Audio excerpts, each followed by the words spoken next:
start with questions for players, then we'll excuse them and get to Chris. So open up for questions for players. Paige, you and Kyrie shared a moment there. Just what did that moment mean to you? It was pretty surreal. That's somebody who I've looked up to and has been my favorite player since I was really, really young.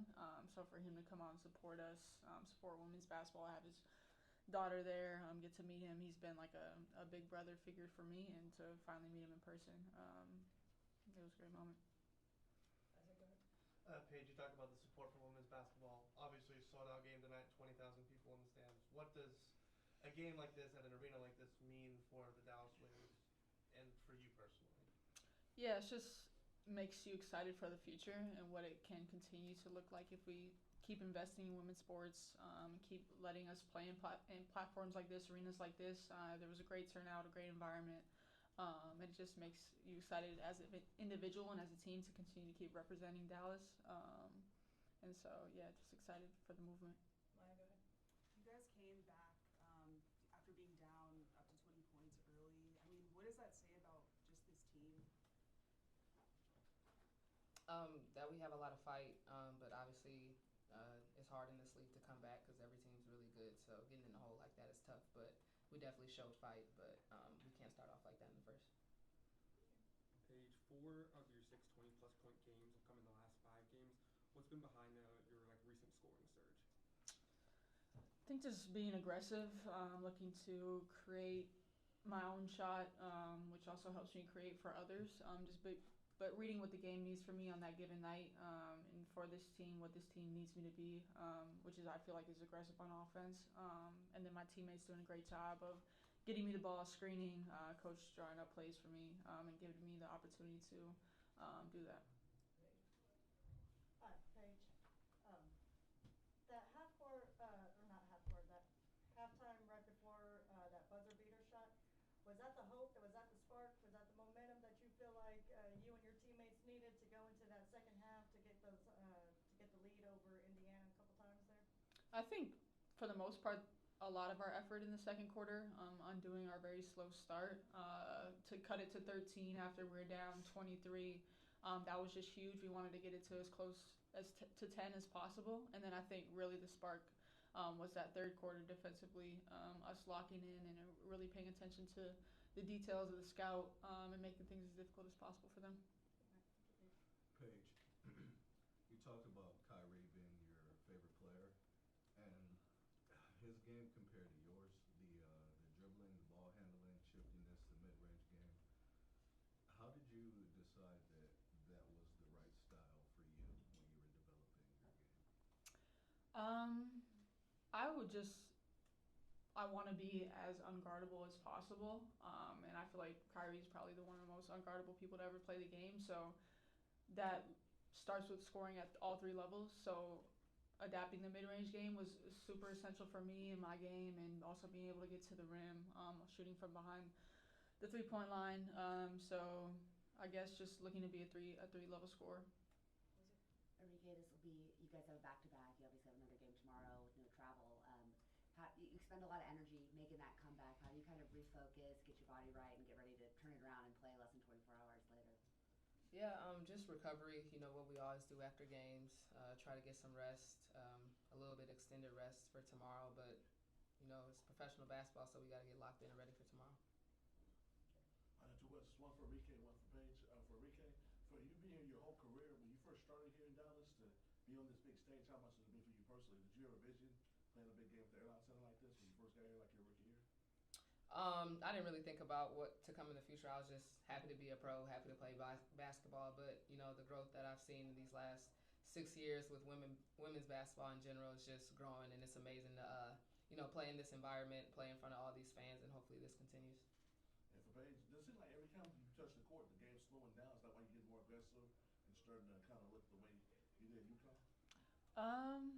I think every single game, from game to game, I'm learning, trying to grow, get better, especially with my reads offensively, specifically ball screen reads, how I can counter top blocks and aggressive defenders, and how I can just be efficient in my movements and my cuts and offensively. So I think it just comes with film and putting in work in that area. As well for Paige and Arike, what have the two of you learned about each other first year together in terms of how to play off each other, rhythm-wise? What do you two learn about each other? That's for both of you. Arike first. Yeah, I think we're still growing. We're figuring out each other's tendencies, but obviously there's 3 other people on the court, not just us. So, being able to play with all 5 of us, the starters, the bench, just being able to build that chemistry, that you can see that a lot in teams that have been together for a lot of years. So obviously we've only been together for a couple months, but it's going to keep growing, and, I'm excited about that. Same for Paige. Yeah, just getting to know where she likes the ball, which side of the floor, which way she likes to come off screens. Getting her in more actions, getting her more looks, more touches is something that I'm still trying to get better at. As a point guard on the floor, it's my job to do that. So, like she said, just we're still learning, we're growing, we're getting better together as a duo, but also as a team. But I think the most important thing is that we both just want to win. So whatever that looks like on any given night, it might be different. Last one right here. For the players, when we talked to Coach this afternoon, he was made the point that whether Caitlin Clark played or not, there were a lot of star guards on this team that you were playing. Just your impressions of the game that Kelsey Mitchell had tonight and what difference that made. Yeah, it's like they definitely have like 2 different styles of play. But in both, Kelsey Mitchell's obviously great at off-ball moving, coming off double screens, single screens, pin downs, zoom actions. Just she's really aggressive, and they look to play through her more tonight.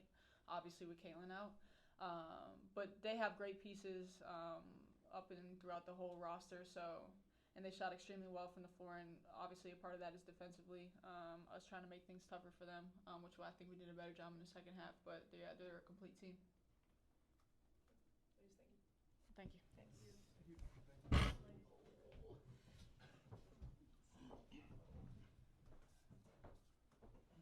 Questions for Chris? Obviously, you're always looking to win, but what can you and the team take from a game like this when you make a massive comeback, you take the lead late? Yeah, it's tough. You don't want to just. We're gonna try to pull the positives out of all of it, but there's no. It was disappointing the way we started that game. It was just extremely disappointing how we came out flat, and that we needed that to get us going. So that's on me. In terms of getting that locker room ready and making sure that they're motivated and they're ready to perform from the tip. That being said, though, when you put yourself in a hole to scratch and claw, and to again our bench was just productive and a surge, and then the starters responded early in the third, and so yeah, it's encouraging to know that you have a group that is resilient and not going to just roll over. So again, we're still working to put 40 minutes together consistently. Coach, looking at Aaliyah Boston, she's just so strong down low. It's really hard to defend. I'd love to get your take from the coaching lens. Just what makes her such a difficult force in the paint? Yeah, she's got that combination of strength and more quickness than you think, right? When she can get to her spots and she can power through you. I thought tonight she had some good counters as well and scored over her right shoulder a couple times. So the more, she continues to build that, the more, the tougher she's going to be to guard. But she's physical. She's a good screener. She just works angles really well and does so much work before the catch that you don't see that now puts her in positions to make easy, more efficient plays around the hoop. You talked yesterday about wanting to get out into transition and run against this team. They really bogged you down early on the offense end of the floor, made you go late to the shot clock. Was that something they were doing, or was that, like you mentioned earlier, that you guys came out a little bit flat, or a combination of both? Yeah, I think our first transition basket was this one, the 3 at the end of the second quarter. That was our first transition basket. It's tough when you're taking the ball out of the hoop, right? They shot over 70% in the first half. So our challenge is, when we're not getting stops, can we still generate a tempo and a pace? But we just weren't able to do that. And it's hard when you have to go against a half-court defense the entire time. And their credit to them, their physicality bothered us, right? Like they just, our movement wasn't there, whether it was off the ball on pin downs with them top blocking, ball screens with them being a little more aggressive. They were just extremely physical and just kind of blew up our initial actions. So yeah, we've got to respond and find ways to loosen things up and be able to still get to space and still execute when teams are being extremely physical. But it helps when you can get stops and run and play more freely in the open floor. Can you talk a little bit about like how Maisha kind of got things started earlier? Because y'all were kind of flat, and then she was able to hit some pretty good shots get the offense rolling? Yep. Just good energy off the bench again. She just great communicator out there and just is a good connector. And so I love that she's just been more aggressive here these last couple games off the bench, looking for her own offense. So we need that from her, and have just since she's moved there, I've liked these 2 games with what she's given us off the bench. Coach, y'all came back from 23 down as we talked about, and it felt like, Paige's shot making, Arike got going late in the third with 8 in that little short burst. Y'all take the lead, and then over the next 5 minutes, Arike gets 2 shots attempts, Paige doesn't get any. Is there any focus on getting your star players more shots in the game's tightest moments? Totally, and that's on the coaching staff, but it's also on the other team is doing everything they possibly can to not allow those two to shoot the ball. So there's a balance there, right? It's tough when teams are being that physical. Can you still work to be able to make sure you touch the ball and get a touch? And then again, are we running the right actions to be able to help them? So it's a balance, but their physicality, their denials, for sure, it disrupted us most of the game.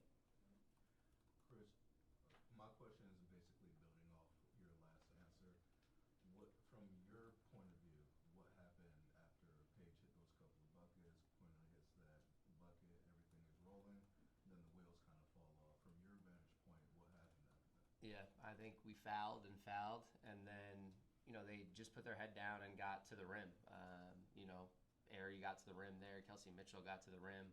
I thought it was a 4-point game, and we got a miss and a rebound, and then we turned it over in the backcourt, and then Natasha Howard makes that in and makes it 6. I thought that was kind of like a backbreaker there at the 3-minute mark even, that if we just secure the rebound and make an outlet pass, now we're playing against a broken floor early. So just some, we couldn't get a stop down the stretch. What did we get? 2 stops in the last 4 minutes once we took that 1-point lead, and a lot of that was just them putting their head down, determined to get to the rim. So credit to them for making plays down the stretch. What do you think ultimately led to that slow start? Do you think it was just like mental? Like, what do you think was happening? Yeah, I don't know. I hate to, I don't want to. Yeah, I don't know. I got to be better in the locker room and make sure that they're motivated. They've got to be better as a team and make sure that even though they felt it early, like, could we have gotten it back earlier and not let it balloon to this early 20-point lead? So not going to make any excuses. We've just got to be better. Hi, Coach. This is just a fun little question for you. How are you able to keep your man bun so together during high stressful games and packed arenas like this?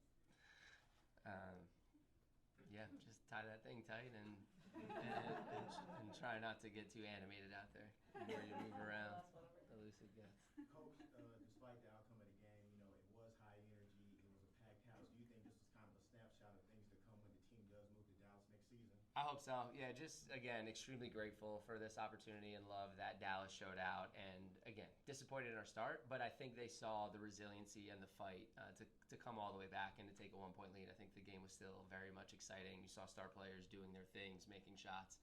So I think overall, when you take a step back, like, it was still a fun and a very good night for women's basketball for sure, as much as it hurts with that first quarter start. So hoping that, people who came maybe for the first time, they'll be back for sure. Like, they liked what they saw on the floor, and we gained some more fans tonight. So, just grateful for the opportunity and thought that, there's more of that